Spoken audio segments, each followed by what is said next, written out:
Hello everyone, and welcome to the 22nd episode of Analyzing Evil, featuring the despicable evil lurking in the shadows, the Gingerbread Man, from Shrek. This will be a cautionary tale, one that will surely surprise and astound a great many of you. This is the untold story of how one of the most heinous and unseen acts of make-believe-evil, that is, make-believe evil, was committed right under your very noses, hidden beneath the surface of Shrek. The truth of our noble hero and valiant Lord Farquaad, and his struggle to rid the fair land of Dulot from the dark hand of the Gingerbread Man. We haven't much time, so without further ado, let's begin our dark descent into the megalomania of the Gingerbread Man. Though the story of Shrek is centered around the hapless ogre that is the film's namesake, he is but a pawn in a greater plan of sugar-laden doom. The brave Lord Farquaad, in his utmost wisdom, began to see beyond the veil that had been cast over the eyes of the fair people of Dulot, wondering why, after so many years of failed plans to secure the rightful rule of his kingdom through royal marriage, why he still sat a bachelor upon his gilded throne. One morning, over a stout kingly breakfast of plain white toast and milk, it all clicked. The fairy tale creatures, their fanciful whims and cruel magic that brought misfortune and woe to nearly every princess in every surrounding kingdom, must be the source of his continued misfortune. For the good of his kingdom, he at once set forth to rid his land of its subversive elements, and to find the master of it all that surely dwelt beneath the mists of his mind's eye. After days of questioning and careful espionage, Lord Farquaad found him, the man behind the magic, the Gingerbread Man.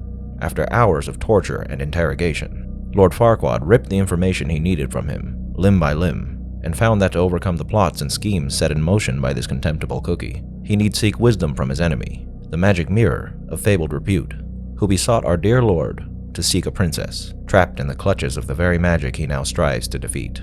After a noble tournament, with a champion chosen, and he left to guard the kingdom against the wicked beings that plotted his downfall at every moment, Lord Farquaad had seemingly put in motion the end of the fairy tale plot.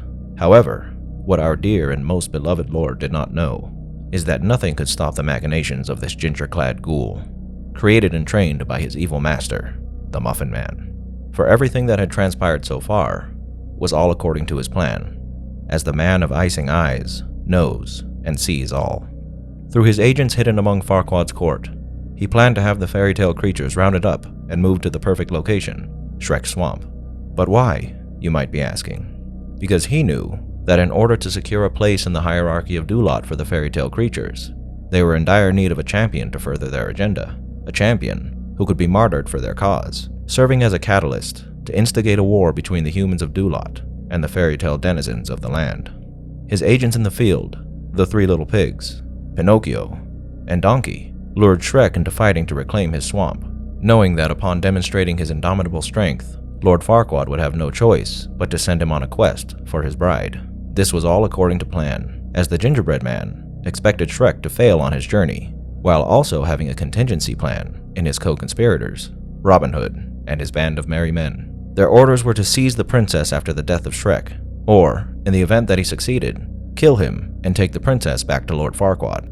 This event would spark the rebellion of the fairy tale people, who had placed their hopes in their hero Shrek, and after seeing fault for his death in Lord Farquaad, would wage an all-out war to take his head, rendering Dulot without a leader and ripe for the taking. A new world order being created with the Gingerbread Man as ruler. Though this might be construed as noble, as it would appear he was attempting to bring justice to his people, in reality, once he had taken control of the kingdom, the Gingerbread Man planned to use the magical forces of his brethren to further his devious machinations, by using them as slave labor to create hideous and monstrous magical war machines that he would use along with his army of subjugated humans to conquer the world. But against all odds, Shrek succeeded, and though the consolidation of his rule through war and chaos did not occur, the death of Lord Farquaad served the Gingerbread Man's aims all the same. He has been delayed, but not stopped, and we have but scratched the surface of what this man of flower and evil has in store for the poor souls of Dulot and the world. Thank you all for coming to this video to learn a bit of the truth, and I hope everything I've revealed here will serve as a warning to the evil that's before us. If you like this video, feel free to subscribe. Hold on, what's that noise?